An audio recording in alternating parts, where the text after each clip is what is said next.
अब मैं आपको नवरात्रि की छठे दिन की कथा सुनाती हूँ और छठे दिन आपको 11वां अध्याय सुनना है, जहाँ की देवताओं के द्वारा देवी की स्तुति की जाती है और देवताओं को वरदान दिया जाता है। तो सुनते हैं। उदय होते हुए सूर्य के दृश्य कांति मुकुट में चंद्रमा त्रिंग कुंचा 3 नेत्र से युक्त मुस्कुराती हुई वर पास अभय को लिए भुवनेश्वरी को मैं भजती हूँ। ऋषि बोले, देवी के द्वारा महाअसुर शुंभ के मारे जाने पर इंद्रानिक समस्त देवता अग्नि के सहित स्वेच्छा अनुसार फल प्राप्त कर कल्याणी देवी की स्तुति करने लगे, जिससे उनके मुख कमल खिलखिल गए थे। देवता बोले, हे शरणागतों के दुखों को दूर करने वाली देवी, आप प्रसन्न होइए। हे संपूर्ण संसार की माता, प्रसन्न हो जाइए। विश्वेश्वरी, प्रसन्न हो जाइए और जगत की रक्षा करिए।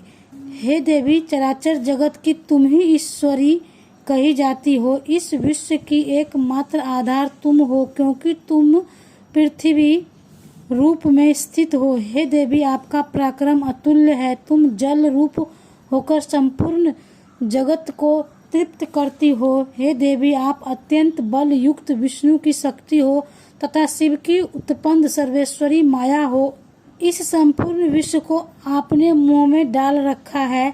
आपको प्रसन्न होने से मुक्ति प्राप्त होती है। हे देवी, समस्त विद्या आप ही की मूर्ति विशेष है। संसार की समस्त स्त्रियां आप ही की मूर्ति विशेष है। हे अम्बे, एक तुमसे ही यह सारा संसार विख्यात है। तुम्हारा स्तुति किस भांति की जा सकती है? तुम तो स्तुति करने योग पदार्थ से बड़े हो। हे देवी, आप सभी में विद्यमान हो, स्वर्ग और मोक्ष की दाता हो। आपकी स्तुति किस शब्दों में की जा सकती है? बुद्धि रूप में समस्त जीवों में स्थित हो। हे नारायणी देवी, तुम स्वर्ग और मोक्ष की देने वाली हो। तुमको नमस्कार है। नारायणी कला पंचदों में क्रमश परिणाम अर्थात अवश्य बदलने वाली हो तथा संहार करने में शक्तिमान, आपको नमस्कार है। हे समस्त मंगलों की देने वाली शिवे, हे सर्वस्त्र सिद्धि को देने वाली शरणागत वत्सल, हे 3 नेत्र वाली, हे गौरी, हे नारायणी, आपको नमस्कार है। आप सृष्टि का पालन और संहार शक्ति स्वरूप हो। हे सनातनी गुणश्रेय, हे गुणमयी, हे नारायणी, आपके लिए नमस्कार है। हे शरणागत दीन दुखियों के दुख को हरण करने वाली तथा सबकी रक्षा करने वाली, हे देवी, हे नारायणी, आपके लिए नमस्कार है। हे हंस युक्त विमान में बैठने वाली, हे ब्रह्मानी स्वरूप धारण करने वाली, हे कुशाओं के जल को प्रेक्षण करने वाली, हे देवी नारायणी, आपके लिए नमस्कार है। त्रिशूल, चंद्रमा और सूर्य का रूप धारण करने वाली, महावृषभ पर बैठने वाली, हे महेश्वरी स्वरूप वाली, हे नारायणी, आपको नमस्कार है। हे मोर और मुर्गों से वरिष्ठ, हे महाशक्ति घरे, हे पाप विनाशिनी, हे कुमारी रूप से विहार करने वाली, हे नारायणी, आपके लिए नमस्कार है। हे शंख चक्र गदा और सारंग धनुष तथा उत्तम उत्तम आयुधों को धारण करने वाली, हे वैष्णवी स्वरूप, आप प्रसन्न हो जाइए। नारायणी, आपके लिए नमस्कार है। हे महाउग्र चक्रधारिणी, आपने दांतों पर पृथ्वी को रखे हुए हैं। 12 रूपनी, हे शिवे, हे नारायणी, आपको नमस्कार है। भीषण नरसिंह स्वरूप, रक असुरों को मारने वाली, त्रिलोकी की रक्षा, हे त्रिलोकी की रक्षा में समर्थ है। हे नारायणी, आपको नमस्कार है। मस्तक पर कटीर तथा हाथों में महावज्र धारण किए, सहस्त्र नेत्रों से प्रकाशमान और वृत्तासुर के प्राणों को हरने वाली, हे ऐन्द्री, हे नारायणी, आपको नमस्कार है। हे शिवदूती स्वरूप से महाबलशाली असुर समूह का संहार करने वाली, हे घोर रूपे, हे महारावे, नारायणी, आपको नमस्कार है। दांतों के कारण विकराल मुख वाली, रुंडमाला से सुशोभित मुंड, असुरों को मारने वाली, हे चामुंडे, हे नारायणी, आपको नमस्कार है। हे लक्ष्मी लज्जा महाविद्या श्रद्धा प्रेष्ठा स्वधा महाशक्ति महाविद्या स्वस्थ। हे नारायणी आपको नमस्कार है। मेघा सरस्वती वाराह भूति भाभ्रवी तामसी नियता और ईसा स्वरूपी। हे नारायणी आपको नमस्कार है। हे सर्व स्वरूपा सर्वेश्वरी सर्वशक्तिमान हे दुर्गे देवी आप हमारी सर्व प्रकार के भयों से हमारी रक्षा कीजिए, आपके लिए नमस्कार है। हे कल्याणी आपका 3 नेत्रों से सुशोभित मुख हमारी संपूर्ण भयों से रक्षा करे, आपको नमस्कार है। हे भद्रकाली ज्वालाओं के समान भयंकर और समस्त असुरों को विनाश करने वाली आपका त्रिशूल हमारी सभी भयों से रक्षा करे, आपके लिए नमस्कार है। आपके शब्द की टंगारे से संपूर्ण विश्व को विख्यात और असुरों के तेज का विनाश आपका घंटा समस्त पापों को पुण्य के समान हमारी रक्षा करे। हे चंडिके वह उज्जवल आपका हाथ जो असुरों के रक्त और चर्बी से रंगा हुआ और उस हाथ में चमकता हुआ खड़क हमारी रक्षा करे, हम आपको नमस्कार करते हैं। हे देवी तुम प्रसन्न होने पर अशेष रोगों का विनाश कर देती हो और रूठ होकर समस्त अभिलाषाएं कामनाओं को विनाश करती हो। आपके शरणागत मुख्य मनुष्य पर कभी आपत्ति नहीं आती, जो आपके आश्रय होते हैं वह सबके आश्रय बन जाते हैं। हे अंबिके देवी आपने अपने को विविध रूपों में विभाजित कर इन धर्मद्रोही असुरों का संहार किया है। यह सब कार्य करने में किसी और की समर्थ नहीं थी।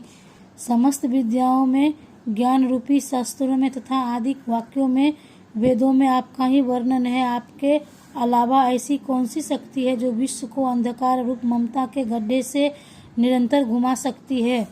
जहाँ राक्षस भयानक विषैले सर्प दुश्मन चोर डाकू और लुटेरे के दल एवं दानव वहाँ पर भी तथा समुद्र के मध्य में भी आप विश्व की रक्षा करती है। हे विश्वेश्वरी आप विश्व की प्रचालिका हो और विश्व रूप होकर समस्त विश्व को धारण किए हो। आपकी प्रार्थना भगवान विश्वेश्वर भी करते हैं और प्राणी भांति तथा नम्रता सहित आपके सन्मुख नतमस्तक होते हैं, संपूर्ण विश्व को आश्रय होते हैं।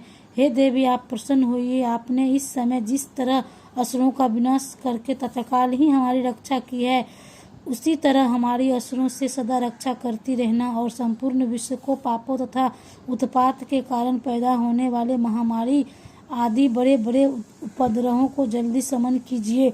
विश्व के समस्त दुखों को दूर करने वाली हे देवी आपके चरणों में पड़े नमस्कार करते हुए हम सब पर आप प्रसन्न होइए। त्रिलोकवासी देव ऋषि मुनि आदि से पूजने योग्य आप वर देने वाली होइए। देवी बोली, हे देवगण मैं वरदान देने वाली हूँ, जगत के उपकार करने वाले वरदान की जो तुम सब मन में अभिलाषा करते हो वह मुझसे मांगो, मैं अवश्य दूंगी। देवता बोले, हे अखिलेश्वरी आप इन त्रिलोकी को समस्त बाधाओं को समन करती रहिए और हमारे दुश्मनों का विनाश करती रहिए। देवी बोली, वस्तस्थल मनमंत्र के 28वें युग में शुंभ और निशुंभ नामक दोनों महा असुर फिर पैदा होंगे। फिर मैं नंद गोप के घर में उनकी स्त्री यशोदा के गर्भ से प्रसन्न होकर विद्वांचलवासिनी होऊंगी और उन दोनों महाअसुरों का संहार करूंगी। तब पश्चात पृथ्वी पर अत्यंत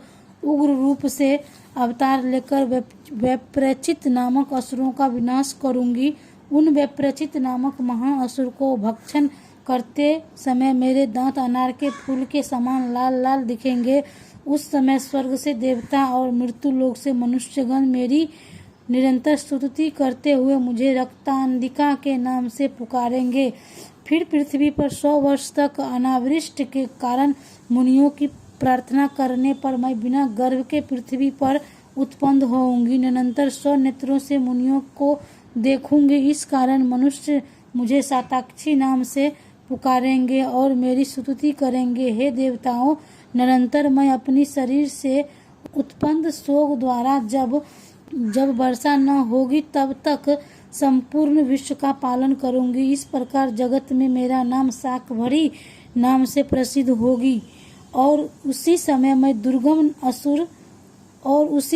दुर्गम नामक असुर को मारूंगी।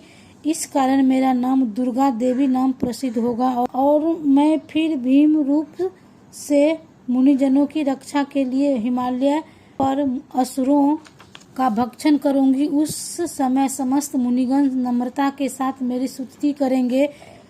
इस कारण मेरा नाम भीमा देवी प्रसिद्ध होगा। जिस समय अरुण नामक असुर त्रिलोकी में भयंकर उपद्रव करेंगे, उस समय मैं असंख्य भौरों का रूप बना त्रिलोकी के हित के लिए उस महाअसुर का वध करूंगी। तब संसार में सभी मनुष्य मुझे भामरी नाम से स्तुति कर स्मरण करेंगे। इस प्रकार जब जब इस विश्व में दानवों द्वारा उपद्रव होंगे, तब तब मैं अवतार लेकर असुरों का संहार करूंगी। यहाँ पे छठे दिन का अध्याय खत्म होता है।